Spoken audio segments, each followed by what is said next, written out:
Hello friends, I welcome you all to my YouTube channel CA Rahul Agarwal classes. Friends, आज की class में हम लोग अकाउंटिंग स्टैंडर्ड 1 डिस्कस करेंगे जिसका नाम है डिस्क्लोजर ऑफ अकाउंटिंग पॉलिसीज। तो आइए शुरू करते हैं। सबसे पहले बात आती है अकाउंटिंग पॉलिसी होती क्या है। देखिए, एक एग्जाम्पल लेते हैं। अगर हम अपने गुड्स को ऑनलाइन सेल करते हैं जैसे अमेजॉन, फ्लिपकार्ट वगैरह, तो कस्टमर के पास बहुत सारे ऑप्शन रहते हैं पेमेंट करने के। एक तरीका तो है कि वो एडवांस में पेमेंट कर सकता है, कैश ऑन डिलीवरी का ऑप्शन है, ईएमआई का भी ऑप्शन रहता है इंस्टॉलमेंट्स में पेमेंट करने का, या फिर कई बार ऐसा भी हो सकता है कि कस्टमर को के पास कूपन रखे हुए हैं तो वो उन कूपन को इस्तेमाल करके अपनी पेमेंट कर सकता है। मतलब उसको पैसे नहीं देने पड़ेंगे, बस वो कूपन अवेल कर लिया उसने और पेमेंट हो गई, मान लिया जाएगा। अब ये इतने सारे सिनेरियो हैं, लेकिन हमारे को अपनी सेल रिकॉग्नाइज करनी है। इन सारे केसेस में हमारे को सेल अपनी रिकॉग्नाइज करनी पड़ेगी बुक्स में। तो उसके लिए हमें एक सिस्टम तो बनाना पड़ेगा। हर ट्रांजैक्शन के बाद थोड़ी ना अकाउंटेंट मैनेजर के पास जाकर पूछेगा कि बताओ अब कब सेल रिकॉर्ड करूं, आपको क्या सही लगता है। इसके लिए एक सिस्टम बनाना पड़ेगा ना कि हम लोग तब जाकर रेवेन्यू रिकॉग्नाइज करेंगे अपना। ठीक है, देखिए, ये जो सिस्टम बनाना होता है, इस सिस्टम बनाने को ही बोलते हैं अकाउंटिंग पॉलिसी। ये किस चीज की अकाउंटिंग पॉलिसी लिखेंगे हम? Related to revenue. ठीक है, हमने एक पॉलिसी ड्राफ्ट कर ली कि अच्छा हमारे को इन केसेस में इस तरीके से रेवेन्यू रिकॉग्नाइज करना है। ठीक है, समझ में आया आप लोगों को?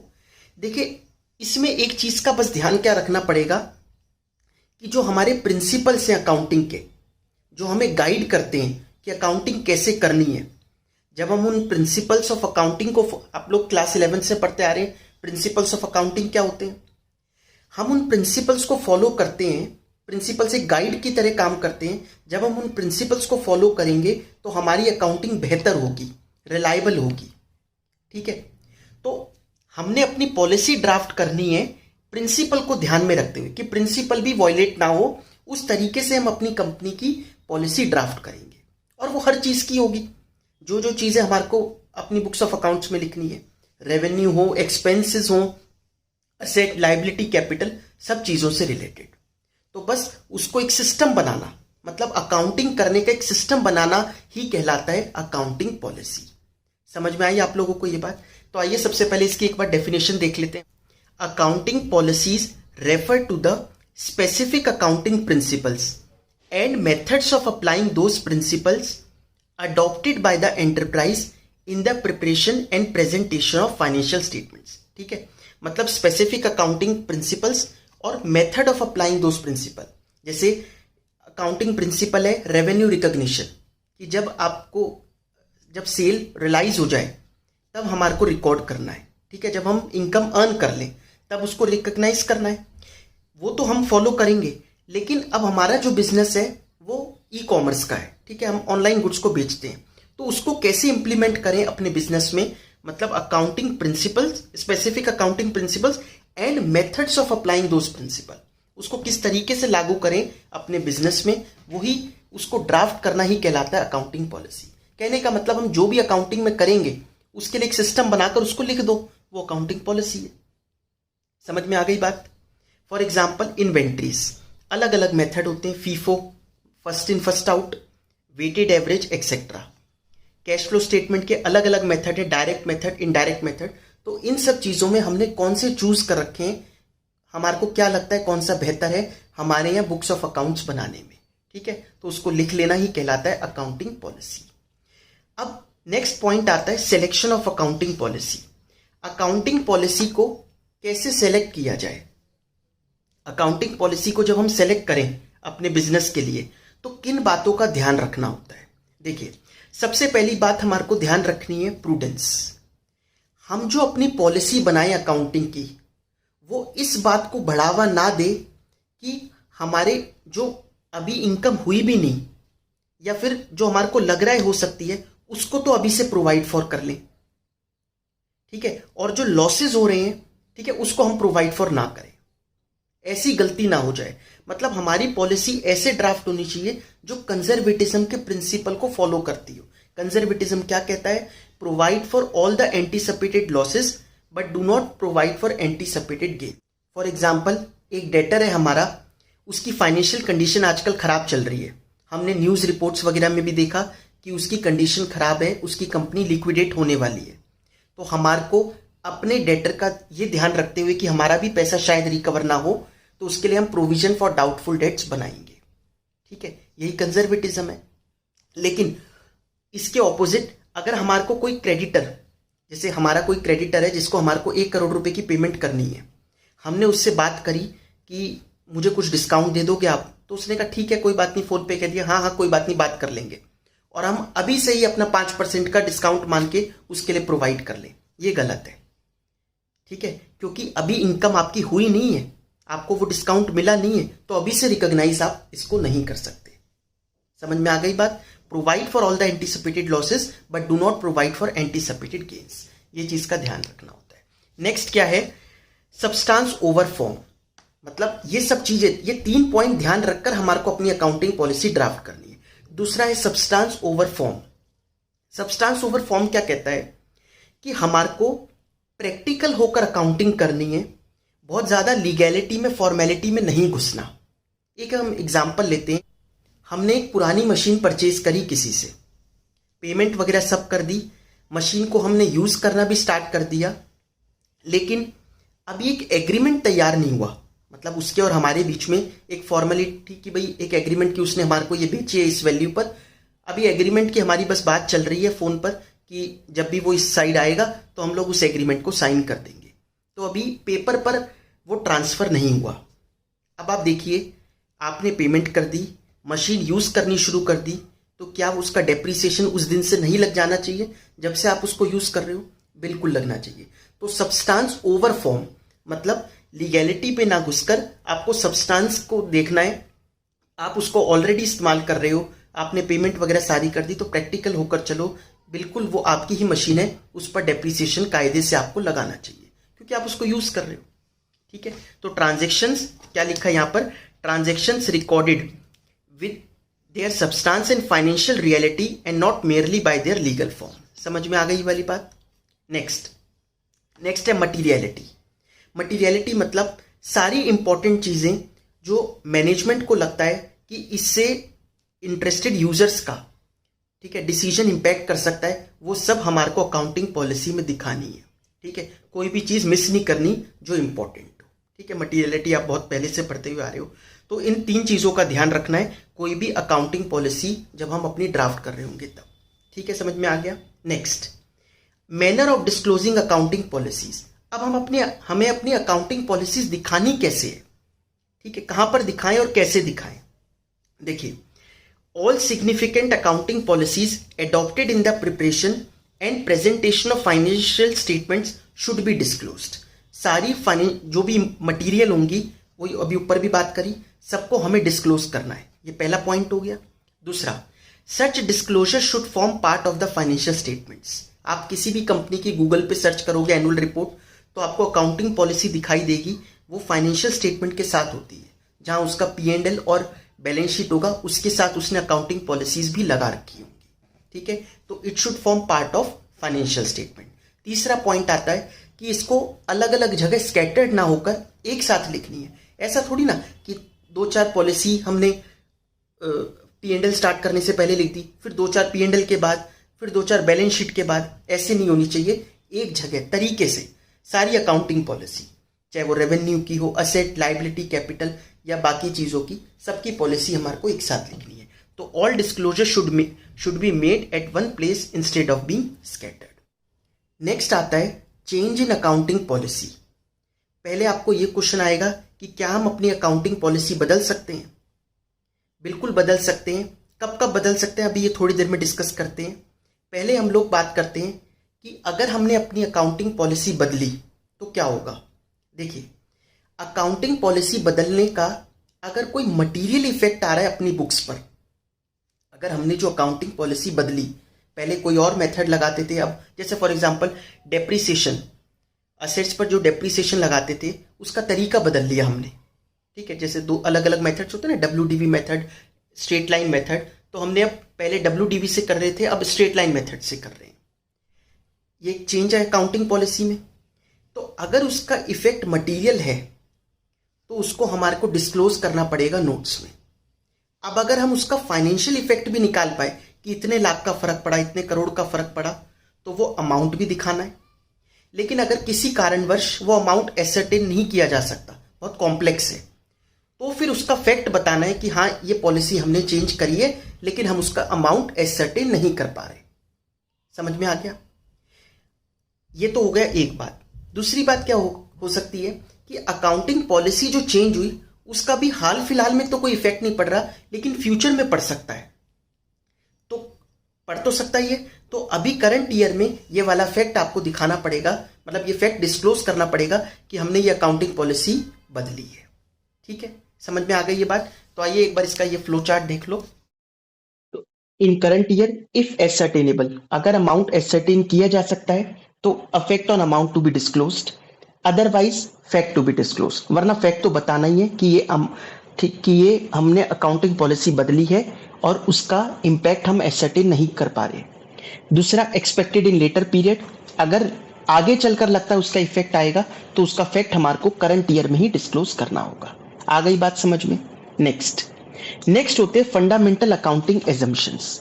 देखिए, कुछ 3 फंडामेंटल अकाउंटिंग एजम्पशंस है, मतलब ये अकाउंट्स के फंडामेंटल हैं जिस पर अकाउंट्स बेस्ड है।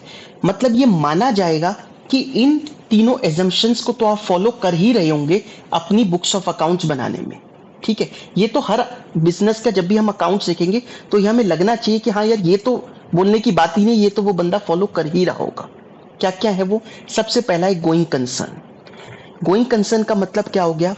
ऐसी कोई इंटेंशन नहीं है, ना ऐसी कोई मजबूरी है कि हमारे को अभी हाल फिलहाल में बिजनेस को बंद करना है। ठीक है, हमारा बिजनेस फॉरसिएबल फ्यूचर तक चलेगा, हमारी कोई मजबूरी भी नहीं है। मजबूरी मतलब जैसे अगर हम प्लास्टिक बैग्स में डील करते थे और वो गवर्नमेंट ने बैन कर दिए तो बिजनेस बंद ही करना पड़ेगा। और दूसरा, ऐसी कोई इंटेंशन ना हो। कई बार इंटेंशन भी हो सकती है ना कि नहीं बस बिजनेस को बंद करना है, लॉसेज हो रहे हैं 2-3 सालों से, तो ना कोई ऐसी इंटेंशन है ना ऐसी कोई मजबूरी है बिजनेस को बंद करने की, तो ये कहलाएगा गोइंग कंसर्न। तो ये माना जाएगा कि गोइंग कंसर्न को तो आप फॉलो कर ही रहे हो। समझ में आया? वैसे ऐसा क्यों? इससे क्या होगा? देखिए, इससे पूरा का पूरा अकाउंटिंग ही बदल जाएगी। हम असेट्स को कहते हैं कुछ असेट्स करंट है, कुछ नॉन करंट है। नॉन करंट मतलब जो 1 साल से ज्यादा चलेंगे। तो जब हमारा बिजनेस ही 1 साल से ज्यादा नहीं चलेगा तो वो नॉन करंट एसेट्स क्या हुए फिर? नॉन करंट लाइबिलिटी क्या हुई फिर? इसलिए पूरी अकाउंटिंग ही हिल जाएगी ना अगर गोइंग कंसर्न हम लोग फॉलो नहीं कर रहे होंगे तो इसलिए माना जाएगा कि गोइंग कंसर्न तो आप फॉलो कर ही रहे हो। Next, consistency. अब कंसिस्टेंसी होनी चाहिए। अभी मैंने ऊपर बात की थी कि क्या हम अकाउंटिंग पॉलिसी बदल सकते हैं? देखिए, बदल तो सकते हैं। कब कब बदल सकते हैं? या तो कोई लॉ की रिक्वायरमेंट हो, ठीक है ना, जैसे कंपनीज एक्ट वगैरह में कह दिया कि नहीं अब आपको डब्ल्यूडीबी नहीं लगाना, अब आपको एसएलएम ही लगाना पड़ेगा अपनी असेट्स को डेप्रिशिएट करने के लिए। अगर ऐसा कुछ कह दिया जाए तो स्टैट्यूट ने कह दिया तो आपको अपनी अकाउंटिंग पॉलिसी मजबूरन वर्ष बदलनी ही पड़ेगी। ये थोड़ी ना कहेंगे कि नहीं हम तो वही फॉलो करेंगे, हम कंसिस्टेंट है। नहीं, रिक्वायरमेंट है। दूसरा, अगर अकाउंटिंग स्टैंडर्ड ही बदल जाए, अकाउंटिंग स्टैंडर्ड में वो चीज ही बदल जाए, वो वाला मेथड ही हटा दिया जाए, तब हम फॉलो नहीं कर पाएंगे। तीसरा, अगर हमारे को लगता है कि ये फॉर मोर अप्रोप्रिएट रिप्रेजेंटेशन, अगर हमारे को लगता है कि इससे हमारी बुक्स ऑफ अकाउंट्स अच्छे से प्रेजेंट होगी तो हमारे को मेथड बदलने में कोई बुराई नहीं है। समझ में आ गया? जैसे कई बार क्या होता है कि जब ऑडिटर आते हैं तो ऑडिटर को लगता है कि नहीं ये वाला मेथड आप जो फॉलो कर रही हो ठीक नहीं है, आपको इसको बदलना चाहिए, तो वो मैनेजमेंट के साथ डिस्कशन करके अकाउंटिंग पॉलिसी बदली जा सकती है। समझ में आई बात? तो कंसिस्टेंसी होनी चाहिए, एक्सेप्ट अगर मजबूरी हो, जो मैंने आपको 3 केसेस बताए, तो हम ये मानेंगे कि कंसिस्टेंट है, मतलब आप सेम मेथड्स को फॉलो करते हैं अकाउंटिंग करने के लिए। ठीक है, ये भी एजम्पशन है। तीसरा है अक्रूअल बेसिस। आप कैश बेसिस फॉलो नहीं करते, आप अक्रूअल बेसिस को फॉलो करते हो। जैसे साल में 12 महीने हैं तो पूरे 12 महीने की इनकम और एक्सपेंसेस हम रिकॉग्नाइज करेंगे, वेदर वी हैव रिसीव्ड और not, whether we have paid और नॉट। ठीक है, 12 में से अगर हमने 10 ही महीने का रेंट पे किया, 2 महीने का भी बाद में देंगे, तो भी आपको पूरे 12 महीने का खर्चा दिखाना है, 10 पेड करके और 2 आउटस्टैंडिंग करके, है ना। तो accrual basis, going concern, consistency, accrual basis. ये माना जाएगा कि ये तीनों एजम्पशंस हम फॉलो कर रहे हैं, लेकिन बाय चांस इनमें से अगर कोई हम फॉलो नहीं कर पा रहे, किसी कारण की वजह से हम अपनी बुक्स ऑफ अकाउंट्स में इनको फॉलो नहीं कर पा रहे, तो उसका फैक्ट दिखाना है। मतलब उल्टी बात है, अगर फॉलो कर रहे हो तो नहीं दिखाना, फॉलो नहीं कर रहे हो तो दिखाना है। समझ में आई बात? If followed no need to disclose, if not followed, ठीक है, फैक्ट टू बी डिस्क्लोज कि क्यों हम लोग ये वाली एजम्पशन को फॉलो नहीं कर पा रहे। समझ में आ गया आप लोगों को? तो ये बड़ा सिंपल सा था। आइए इसके एक दो क्वेश्चन देखते हैं आईसीआई स्टडी मटेरियल से। पहला क्वेश्चन ये आईसीआई के स्टडी मटेरियल में ही है। In the books of messrs Prashant limited, closing inventory as at 31st March 2022 amounts to rupees 1,63,000 on the basis of FIFO method. FIFO के हिसाब से इसकी closing inventory इतनी बन रही है। The company decides to change from FIFO to weighted average method for ascertaining the cost of inventory for 21-22. On the basis of weighted average method, closing inventory as on 31st March 2022 amounts to rupees 1,47,000. तो उन्होंने पहले FIFO method follow करते थे, जिससे inventory की value अगर हम FIFO ही follow करते तो निकल के आती 1,63,000, लेकिन अब वो किस पे जा रहे हैं? वेटेड एवरेज मेथड पर, जिससे इन्वेंट्री की वैल्यू निकल के आ रही है 1,47,000। ठीक है, रिलाइजेबल वैल्यू ऑफ इन्वेंट्री है 1,95,000। आपको ये पता होगा कि इन्वेंट्री हम लोग कॉस्ट और NRV, net realisable value, which ever is less पर दिखाते हैं, कंजर्वेटिज्म को फॉलो करते हुए जो भी कम होती है उस पर दिखाते हैं। तो 1,95,000 का तो कोई मतलब ही नहीं है, क्योंकि 1,95,000 तो वैसे भी ज्यादा है। वेटेड एवरेज मेथड में हम जा रहे हैं, तो अब इसको किस तरीके से डिस्क्लोज करेंगे देखिए। As per accounting standard 1, disclosure of accounting policies, any change in an accounting policy which has a material effect should be disclosed in the financial statements. The amount by which an item in the financial statements is affected by such change should also be disclosed to the extent ascertainable. ठीक है, ये हमारा standard कहता है where such amount is not ascertainable wholly or in part, the fact should be indicated. Thus, Prashant Limited should disclose the change in valuation method of inventory and its effect on financial statements. The company may disclose the change in accounting policy in the following manner. The company values its inventory at lower of cost and net realizable value. Since net realizable value of all items of inventory in the current year was greater than the respective cost, the company valued its inventory at cost. ये तो वही conservatism वाली बात है। In the present year, अब बात आएगी change in accounting policy की, ये फैक्ट हमें डिस्क्लोज करना है ना। The company has changed to weighted average method, which better reflects the consumption pattern of inventory for ascertaining inventory cost from earlier practice of using FIFO for the purpose. The change in policy has reduced current profit and value of inventory by rupees 16,000. ठीक है, तो change in policy की वजह से हमारा जो current profit है और इन्वेंट्री की वैल्यू है वो दोनों 16,000 रुपए से कम हो गए, क्योंकि आपने क्लोजिंग स्टॉक की वैल्यू कम करी तो उससे प्रॉफिट पर भी उतना ही इंपैक्ट पड़ेगा। ठीक है, ट्रेडिंग अकाउंट याद होगा ना आपको, ट्रेडिंग अकाउंट में बाय क्लोजिंग स्टॉक इधर आता है, ठीक है, और टू ग्रॉस प्रॉफिट आता है। फिर तो जितना इंपैक्ट आप क्लोजिंग स्टॉक पे डालोगे उतना ही इंपैक्ट आपका ग्रॉस प्रॉफिट पर भी डायरेक्ट इंपैक्ट पड़ेगा। समझ में आ गई बात? एक बार समराइज करते हैं पूरे अकाउंटिंग स्टैंडर्ड को। सबसे पहले हमने डिस्कस करा अकाउंटिंग पॉलिसी क्या होती है। अकाउंटिंग पॉलिसी जो प्रिंसिपल्स को ध्यान में रखते हुए हम अपना सिस्टम बनाते हैं अकाउंटिंग करने का, वो कहलाता है अकाउंटिंग पॉलिसी। समझ में आ गया?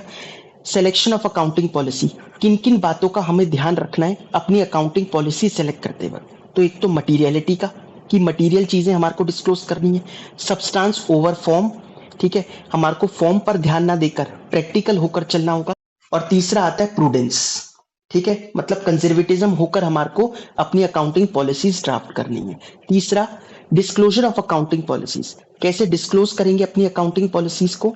तो फाइनेंशियल स्टेटमेंट का पार्ट होनी चाहिए, जितनी मटेरियल है सब दिखानी चाहिए, और अलग अलग जगह ना हो, एक साथ हो सारी अकाउंटिंग पॉलिसीज। समझ में आ गया। इसके बाद हमने डिस्कस किया अकाउंटिंग पॉलिसी में कोई चेंज होता है तो अगर चेंज मटेरियल है जिसका इफेक्ट बड़ा है, अब देखिए तो मैनेजमेंट डिसाइड करेगा। जिसकी अब करोड़ों की बैलेंस शीट हुई, 100 करोड़ रुपए की बैलेंस शीट हुई, उसमें अगर 1 लाख रुपए का फर्क पड़ गया अकाउंटिंग पॉलिसी चेंज करने से तो वो कोई मटेरियल नहीं है। लेकिन अगर 1-2% का फर्क पड़ गया तो वो मटेरियल है। समझ में आई बात। तो अगर इफेक्ट मटेरियल है, अमाउंट भी निकाला जा सकता है तो अमाउंट दिखाओ, अमाउंट नहीं निकाला जा सकता तो कम से कम फैक्ट तो लिख दो। अगर इम्पैक्ट अभी नहीं पड़ा लेकिन आगे के सालों में पड़ सकता है मटेरियल इफेक्ट, तो फैक्ट दिखा दो। समझ में आया। फिर हमने पढ़े फंडामेंटल अकाउंटिंग असम्पशंस क्या क्या थे, accrual basis, consistency, going concern. ये तीनों माना जाएगा आप फॉलो कर रहे हो, नहीं फॉलो कर रहे हो तब लिखना कि नहीं फॉलो कर रहे और क्यों नहीं कर पा रहे। समझ में आ गई बात। ये था हमारा accounting standard 1। Thank you so much for watching the class.